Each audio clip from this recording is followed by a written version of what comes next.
दोस्तों मैं अमरशीद Broadway immigration services से ब्रॉडवे की तरफ से हमने स्टार्ट किया A2E एकेडमी जो आपको आइल्स कोचिंग देगी घर बैठे। सो आपको कहीं ट्रैवल करने की जरूरत नहीं है। टीचर 1-to-1 आपके साथ लाइव बैठेंगे, आपके क्वेश्चन, डाउट्स, कंफ्यूजन और प्लस द ट्रेनिंग वो आपको घर पे प्रोवाइड की जाएगी। इमीडिएटली रजिस्टर्ड करें दिए गए नंबर पे 9216780780। Thank you. Hello everyone, welcome back to an official channel of Broadway A2E Academy. My appellation is Dipali and today I am going to share some of an important tip and along with various types of techniques which can you use in order to solve true, false and not given type of questions. Actually there are so many methods and it is 90% probability that definitely after viewing this video you will able to solve your queries that are related to true, false and not given type of questions.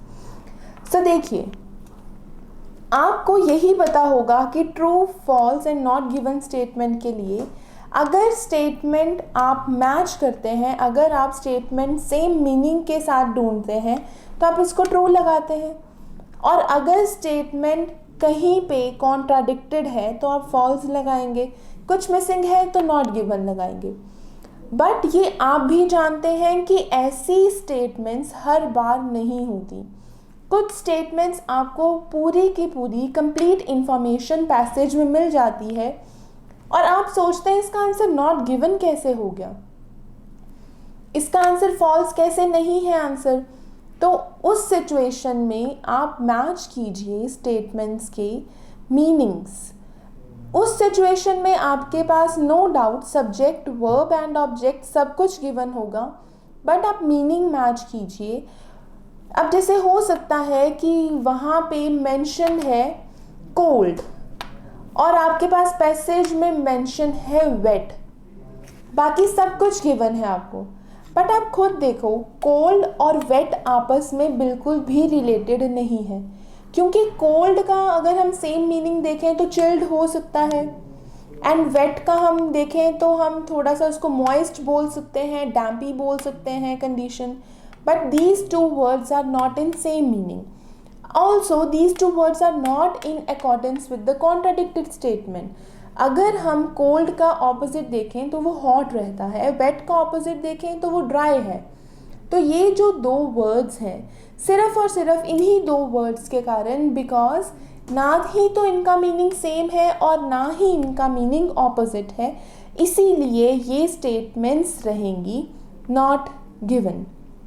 Okay, अब जैसे इसी के लिए मैं आपको एक और situation बताती हूँ जहाँ पे ट्रू एंड नॉट गिवन में कंफ्यूजन क्रिएट हो सकती है। For example, there are some people who think they are superior than others. ये आपके पास स्टेटमेंट है, ठीक है। Are you getting the statement? Statement is there are some people who think they are superior than others, और आपके पास statement है some of the people think they are intelligent. Okay, अब आपके पास ये दो स्टेटमेंट्स हैं, आप मुझे बताओ कि इसका आंसर क्या होगा, गेस कर सकते हैं आप। ओके, तो आई थिंक आप सभी ने गेस किया होगा ये स्टेटमेंट ट्रू है। इंटेलिजेंट का मतलब ही अच्छा ही होता है एंड सुपीरियर देन अदर्स का मतलब भी अच्छा ही होता है, बट ये स्टेटमेंट्स नॉट गिवन है। Why these statements are not given? Because intelligent का मतलब होता है जिसको हर एक इंफॉर्मेशन के बारे में पता हो। जो पर्सन बहुत ही ज़्यादा अच्छे से टास्क परफॉर्म कर सकता है वो इंटेलिजेंट है।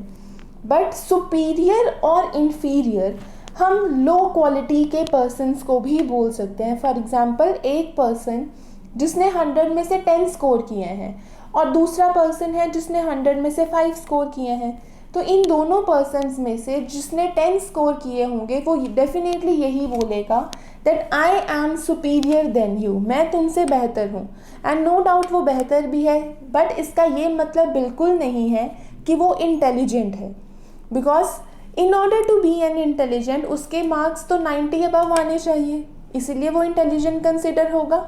So this is the basic distinction that most of the people face in true and not given confusion आती है and false and not given में confusion आती है.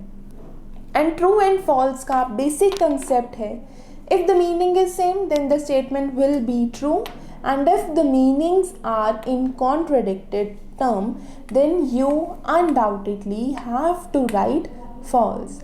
एंड समटाइम्स ऐसी स्टेटमेंट होती हैं जहाँ पे क्वेश्चन शॉर्ट है आपका और जो आपका पैसेज में इंफॉर्मेशन है वो बहुत ज़्यादा लेंदी है.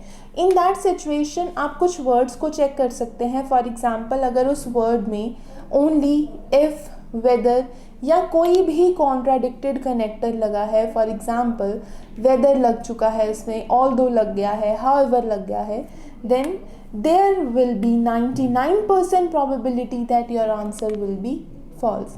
I hope these all tips will work in order to solve your queries that are related to true, false and not given. And if you have some another queries and you want some another techniques, you can mention in the comment box. Thank you. दोस्तों मैं Amarjeet Broadway immigration services से. Broadway की तरफ से हमने start किया A2E academy जो आपको आइल्स कोचिंग देगी घर बैठे. सो आपको कहीं ट्रैवल करने की जरूरत नहीं है. टीचर 1-to-1 आपके साथ लाइव बैठेंगे. आपके क्वेश्चन, डाउट्स, कंफ्यूजन और प्लस द ट्रेनिंग वो आपको घर पे प्रोवाइड की जाएगी. इमीडिएटली रजिस्टर्ड करें दिए गए नंबर पे 9216780780. Thank you.